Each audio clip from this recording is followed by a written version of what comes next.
Number 12, 2x minus 3 squared, a binomial squared. There is a way that this can be done in one step. However, it's not necessary to do it that way, and so we can think of this as 2x minus 3 times itself, 2x minus 3. And then we can distribute 2x to each of these, and then a negative 3 again to each of these. This is also known as the FOIL method, and the FOIL method works only when we multiply two binomials. In either case, 2x times 2x is 4x squared. 2x times negative 3 is a negative 6x. Negative 3 times 2x, negative 6x, and negative 3 times negative 3 is positive 9. And the middle two terms are like terms. Negative 12x is what they combine to be, and the plus 9. So 4x squared minus 12x plus 9. Number 22, write into scientific notation. The first thing we must write is the coefficient 5.09. Then we must write the power of 10, and that's going to be determined by how far we have to move the decimal point, which I'll put it there, and we have to move it 1, 2, 3, 4, 5, 6. So 10 to the 6th power. And because this is a large number, it's a positive 6th power.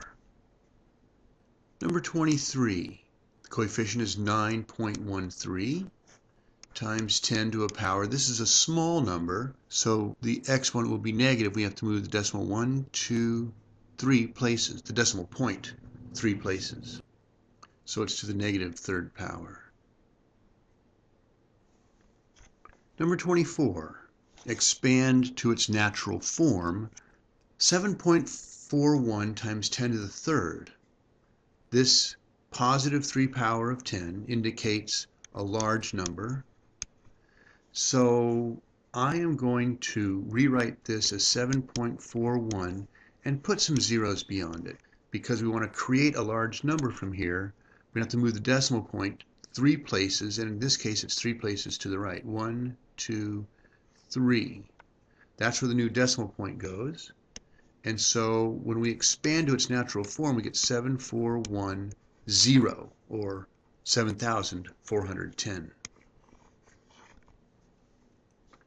For number 25, we have a negative power of 10. So that means we're going to create a small number with this. I'll start by putting a number of zeros in front of the 2.83. And in creating a small number, we're going to move that decimal point to the left 1, 2, 3, 4 times. I don't need this first zero, resulting in 0.000283. Okay, here we have to either multiply or, in number 5b, divide using scientific notation. It's going to take a little bit of some manual work because we do not have access to a calculator, at least not on the midterm.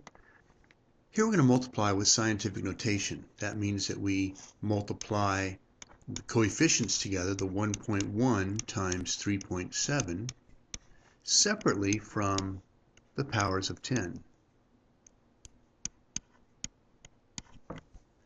For the coefficients, I'm going to multiply over here some scratch work. 3.7 times 1.1, 7 and 3, 0, 7, 3. And when we add these together, okay, one is 4, 2 decimal places, so it's 4.07 times, and here we're going to have the product rule, 10 to the 6 plus 4. This is 4.07 times 10 to the 10th. We do not need to adjust this coefficient. It's good because there is a single digit whole number in the coefficient, so it's a proper coefficient, and we're done. In part B of this set, just like we separated the coefficients in the multiplication, we'll do the same here in the division.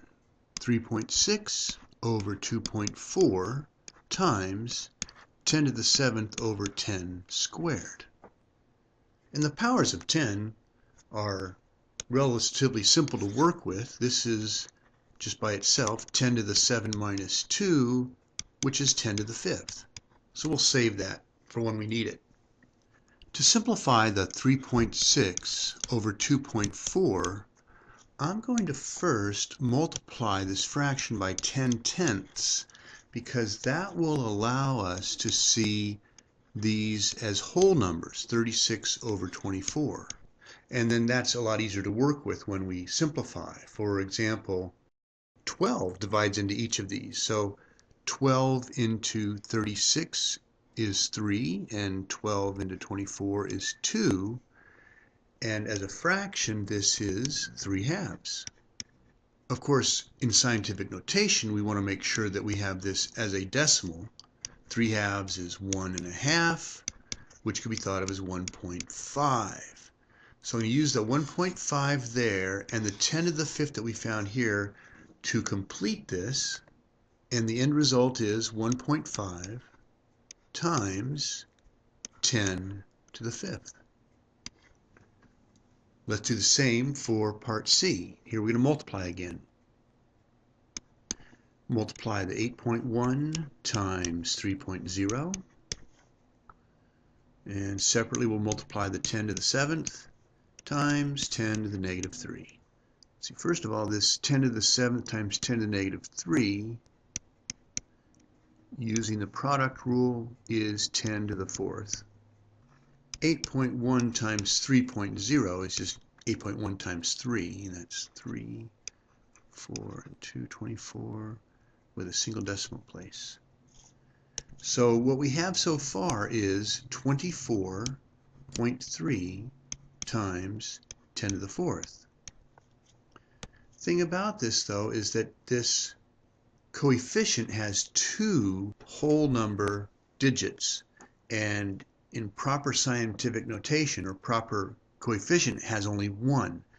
And that means we have too much. So to balance that, we need to do two things. One, we need to first of all divide this by 10 because it's too much.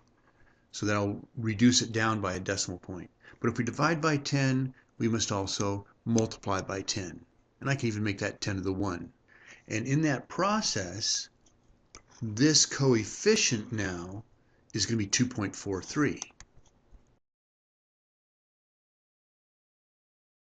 And the 10 to the 4th times 10 to the 1st is 10 to the 5th. In part D, we'll do something similar to what we did before, where we separate the 7.2 over 4.5, the coefficients, from the powers of 10.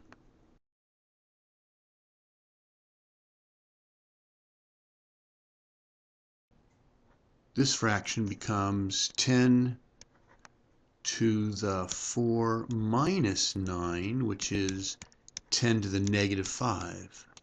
And we'll leave it as 10 to the negative 5 in scientific notation. The 7.2 divided by 4.5, again, I'm going to multiply that by 10/10ths so that we can have whole numbers. We get 72 over 45. I see that 9 divides into this, so 9 into 72 is 8. 9 into 45 is 5. This becomes 8/5. As a decimal, 5 into 8, 0.00, as many as we need, is, let's see, goes once. Subtract 5, we get 3. Bring down to 0. 5 into 30 is 6. And then we have the decimal point up there. That's 30. 1.6. So our end result is 1.6 times what we found before, 10 to the negative 5.